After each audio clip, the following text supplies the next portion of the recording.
So at approximately 0140 hours this morning, our 911 center dispatched a call to the Baltimore City Fire Department for a report of a water rescue in the Patapsco River in the area of the Key Bridge. As units were responding, they began to receive numerous calls indicating multiple people in the water.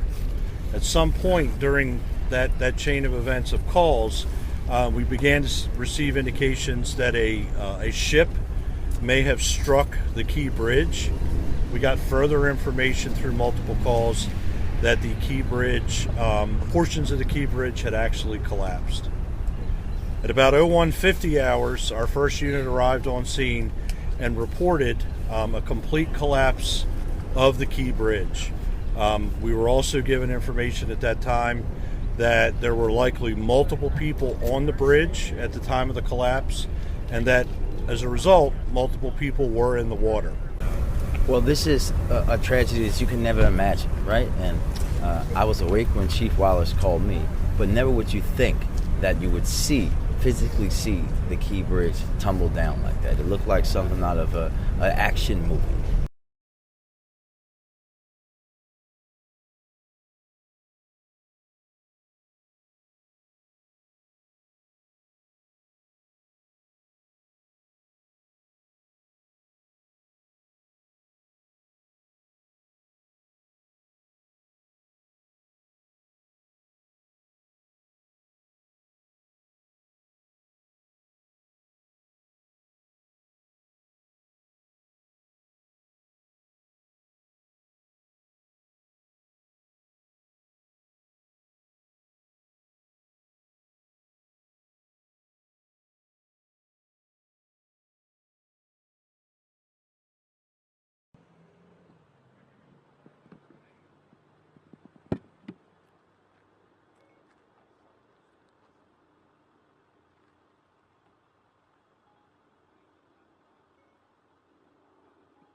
This is the closest we can get to due to safety reasons, and we do know, according to Baltimore City Police, they received calls just after 1:30 this morning that there may be workers in the water. We do know that rescue efforts are underway, and this is the closest we were able to get to the bridge due to safety reasons. And actually, my photographer, Eric Ferris, he's actually zooming in.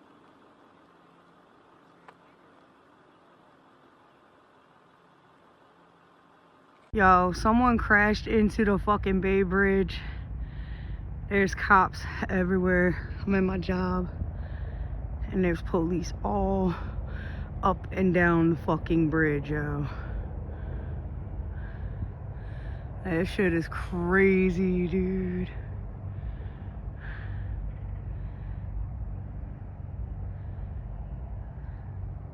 My entire cart, it's like about a 3-foot cart, and it's made of metal. The whole thing shook. So I thought I had hit something. I thought I hit maybe a pallet jack piece or some debris on the ground. And then I asked a few other coworkers, like, did y'all just feel that? And everybody was like, yeah, man, that was hard. That was like hard rumbling thunder. We don't know what it was. So 2:00 rolls around. We go out on break. Mind you, it's very dark outside, but we have a perfect view of the bridge in the videos and photos I sent you, or the video and photos I sent you. You can see the bridge even though it's dark out. My coworker goes, Jay, look, the bridge collapsed. And I was like, you're lying. Stop playing with me. He goes, no, go look.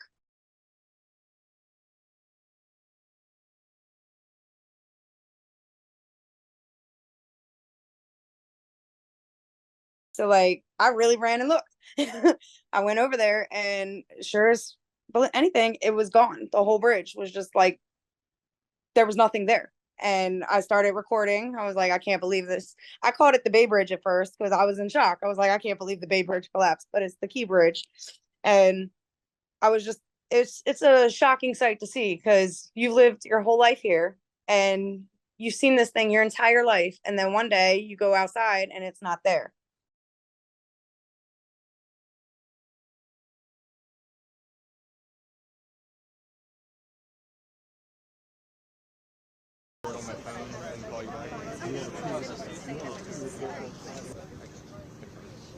Excuse me.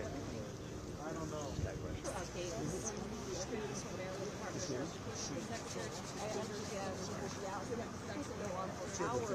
Are you right here? Again, for the latest as to what he's doing and another update on both directions. In fact, when we got here earlier, we had to go through multiple street closures. So you can expect A heavy ship like that will impart a very large load of many thousands of tons when it hits something solid. And the ship has obviously struck the support of the bridge. Not surprisingly, then the bridge collapses because the support is a very relatively flimsy structure. When you look at it, it's a kind of trestle structure with individual legs. So the bridge has collapsed simply as a result of this very large impact force.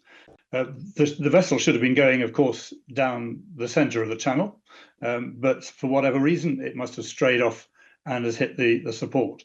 The channel, I mean, it's about 350 meters wide, and there was a height clearance of over 50 meters. So, there's plenty of room for the ship there, but for whatever reason, it's hit the support.